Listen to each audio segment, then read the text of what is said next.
On a Jean-Luc Mélenchon qui est passé sur Radio Nova, donc Radio Pigasse, hein, bien évidemment, vous le savez. Il a pu sûrement dérouler tout son narratif, toutes ses idéologies, parce que autour de la table, aucun contradicteur, vous imaginez bien. Et on ne serait pas surpris de le revoir dans quelques semaines ou quelques mois, à l'approche des élections présidentielles, où il sera invité sur, encore une fois, Radio Pigasse, les mains grandes ouvertes par Monsieur Pigasse, vu que Monsieur Pigasse, tout le monde le sait, bah, c'est le milliardaire de gauche, comme on aime bien dire. Voilà, on va écouter qu'est-ce qu'il a à nous dire dès maintenant. Monsieur Bolloré, c'est un adversaire politique. Il se situe comme tel. Mais c'est un Alors non, Monsieur Bolloré, il se situe pas, lui, comme un adversaire politique, pas publiquement. adversaire politique d'un genre particulièrement dangereux ou efficace. En tout cas, dangereux pour nous et efficace contre nous. C'est super ce qu'a dit Monsieur Mélenchon.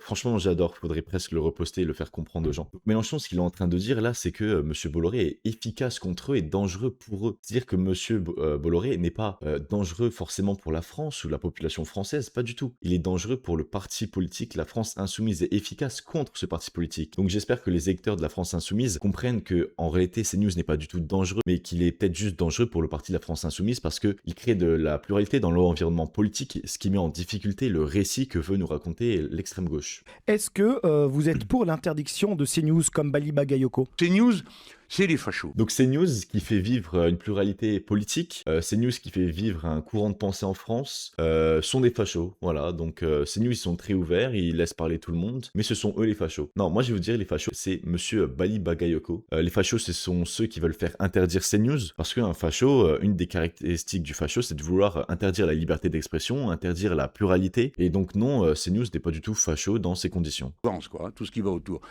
Alors, le racisme vient là, à gilet déboutonné, et puis c'est bien, on fait des remarques. Autrefois, on disait de Café du Commerce, mais pardon, le Café du Commerce est moins raciste que CNews. En plus, Pascal Praud, il a... C'est très marrant de dire que CNews est raciste, c'est sûrement des personnes qui regardent jamais la télé. Juste, ils voient des extraits sur X ou je ne sais quoi, et après ils disent « Ah, c'est raciste, c'est raciste ». Non, faut être bête pour dire ça. On crée pas une chaîne télévisée sur du racisme. à marcher au plafond. Donc lui n'a pas d'idée à marcher au plafond. Non, surtout pas.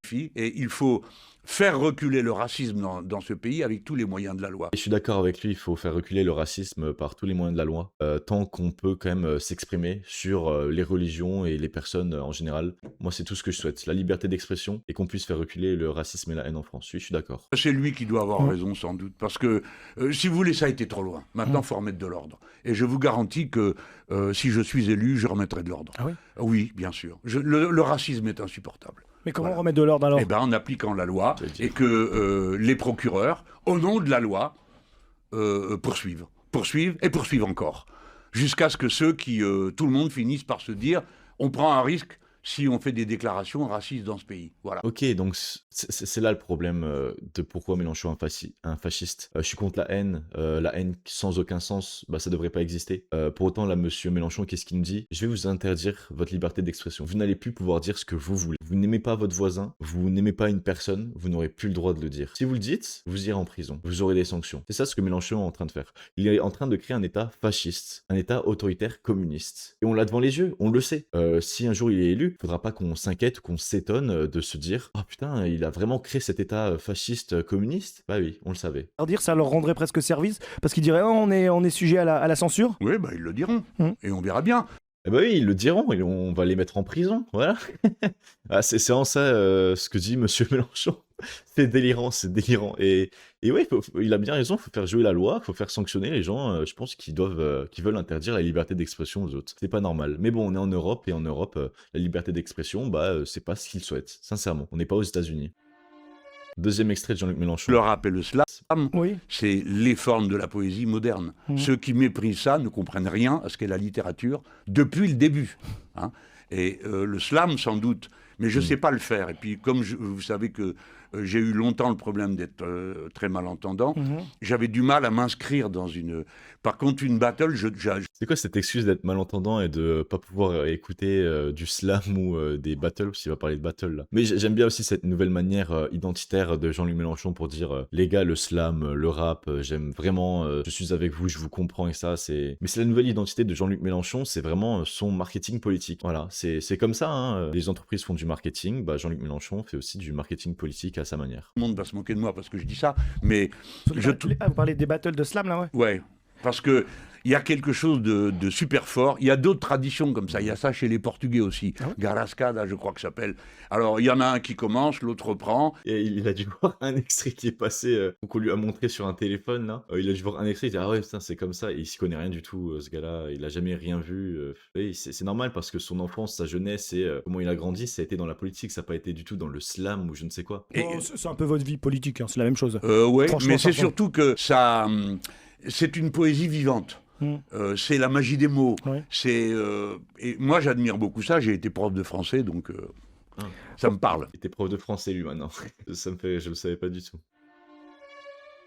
Donc maintenant, un troisième extrait, Jean-Luc Mélenchon, toujours dans ce Radio Pigasse, qui a voulu porter plainte contre Marine Le Pen. On va voir qu'est-ce qu'il a à dire. Vous portez plainte contre Marine Le Pen pour un montage, c'est ça?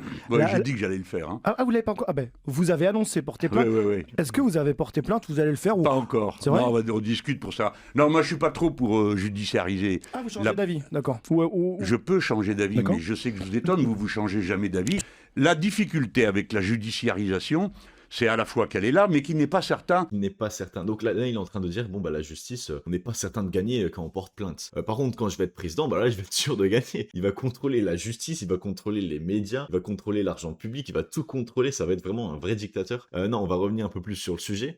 Qu'est-ce qui est en train de se passer? Donc voilà, si Jean-Luc Mélenchon, il veut pas porter plainte contre Marine Le Pen, c'est juste parce qu'il ne va pas gagner. Il ne va pas gagner. Et qu'est-ce qu'il se passe s'il porte plainte contre Marine Le Pen et qu'il perd? On va lui faire une propagande dans les médias. Jean-Luc Mélenchon a perdu contre Marine Le Pen. Jean-Luc Mélenchon se trompe. Jean-Luc Mélenchon est un menteur. Parce que c'est un menteur. Donc c'est pour ça qu'il ne porte pas plainte. Il ne porte pas plainte parce qu'il va perdre du temps ou parce qu'il a pas envie de mettre de la juridiction dans la politique. Non, parce qu'il va perdre et que s'il perd, son récit se détruit. Fois qu'elle est là, mais qu'il n'est pas certain. Vous comprenez, j'ai quand même fait l'objet de quelques mesures Ouais. de justice qui m'ont laissé un peu. Bon, c'est quoi cette affaire? C'est un montage Ouais. qui a été relayé d'une vidéo, on va dire, que vous estimez malhonnête. C'est- Ah bah totalement oui, parce que voilà, j'ai proposé un concept hameçon. Bon, c'est une tactique de combat. La Nouvelle-France. Évidemment, quand on a commencé, on l'a abordé par l'endroit qui allait faire surréagir. C'est-à-dire, on a annoncé qu'il fallait se rendre compte que tous les Français avaient un ancêtre sur 3, grands-parents, qui était un immigré. Alors, c'est très marrant ce qu'il dit. Il dit, ouais, on va direct au but, etc. Donc, faut rester factuel. La France a été une construction de plusieurs peuples en même temps, dans le fond. C'est vrai. Donc, d'où viennent nos ancêtres? La plupart du temps, toutes les familles en France ont un ancêtre qui vient d'ailleurs. C'est normal. Même moi, dans ma famille, alors mes grands-parents, c'est tous des Français. Mais quand on va au-delà de ça, à 5, 6, 7, 8, 9, 10 générations en arrière, mais bien évidemment. Bien évidemment! Je suis plus du nord-est de la France, donc on va se retrouver sur des Belges, des Allemands, des Luxembourgeois, pourquoi pas des Suisses et des Français. Mais c'est normal, il n'y a rien de choquant. Si la Nouvelle-France, c'est dire aux gens, bah voilà, sur votre arbre généalogique, vous avez des gens qui ne sont pas français, mais c'est normal. Tout le monde. Je veux qu'on me montre le français où toute sa vie, depuis l'humanité, ils sont arrivés en France, ils n'ont plus bougé. Je veux bien les rencontrer, ces gens-là. Ça serait génial pour eux que ce soit des 100% purs français depuis 1000 ans. Ça serait génial. Mais la plupart du temps, pour 90 à 99% du cas des Français, bah, c'est pas le cas du tout. Donc il n'y a rien de spectaculaire dans ce qu'il dit. Peur et horreur dans certains milieux. D'autres, bah, ils sont contents, quoi. Mais moi, par exemple, je suis très content. Bah, et pour cause, hein. Bon, mais plein de gens disent ah bah c'est cool, c'est sympa, ça prouve que finalement les gens sont arrivés, puis on les a aimés, ils nous ont aimés, on a fait ensemble, et voilà, on a des enfants, des petits-enfants, etc. Et puis, tout ce qu'il y a d'extrême droite s'est dit ça y est, on le tient. On va pouvoir lui coller 2 mots. Un, il est pour le grand remplacement. En plus, j'ai joué du mot. J'ai dit, ah oui, oui, le grand remplacement, bien sûr. Ça a lieu à chaque génération. Alors, non, c'est faux. Le grand remplacement, ça n'a pas lieu à chaque génération. Lui, ce qu'il dit du grand remplacement, il essaye de faire passer le grand remplacement comme juste un Français, un Allemand qui font un enfant. Voilà, c'est le grand remplacement. Non, non. Le grand remplacement que parle Éric Zemmour ou que les gens dits d'extrême droite parlent, c'est le remplacement d'une civilisation par une autre civilisation. Le remplacement d'une culture par une autre culture. Donc les Français de souche ou les Européens blancs, chrétiens, athées ou je ne sais quoi sont remplacés, la civilisation occidentale est remplacée par une civilisation d'Afrique du Nord subsaharienne ou de Moyen-Orient avec une autre culture, une autre manière de penser, avec une autre religion. C'est ça le grand remplacement que les gens d'extrême droite mettent en avant. Lui, il essaie de transformer le grand remplacement comme oh oui, bah il y a juste un bébé qui est fait. Non, non, si c'est un bébé entre un Français, un Marocain ou je sais pas quoi, c'est pas le grand remplacement. Non, le grand remplacement, c'est le changement civilisationnel, c'est le changement culturel, le changement même d'une langue en France. On a pu voir il y a quelques jours qu'en Belgique, une personne a voulu travailler à Molenbeek en infirmière ou je ne sais quoi, en tout cas dans un établissement hospitalier, il me semble. La personne devait parler arabe, c'est ça une part du grand remplacement. C'est que dans ton pays, tu dois parler une nouvelle langue pour avoir un job. Et sur place, physiquement, si encore tu me disais que tu devais aller travailler dans les bureaux avec des acteurs anglais, bon bah ok, c'est normal, tu dois travailler avec des gens qui sont à Singapour, c'est totalement normal. Qu'ils ne parlent pas français, que vous allez parler une langue commune qui est l'anglais. Mais là, quand on est en Belgique ou en France et qu'on nous impose de parler une langue parce que bah, nos clients sont d'une certaine, d'un autre dialectique, là à ce moment-là, c'est moins normal. C'est à ce moment-là que le grand remplacement apparaît. Voilà. Donc lui, il essaye de dire le grand remplacement, c'est rien. Non, le grand remplacement, c'est pas ce qu'il dit. C'est autre chose, c'est plus grand. Prochain extrait de Jean-Luc Mélenchon sur Radio Pigasse. Hostilité. Car l'arrivée des pieds noirs, moi en plus je suis un pied noir du Maroc, alors qu'est-ce que je venais faire là au milieu des autres?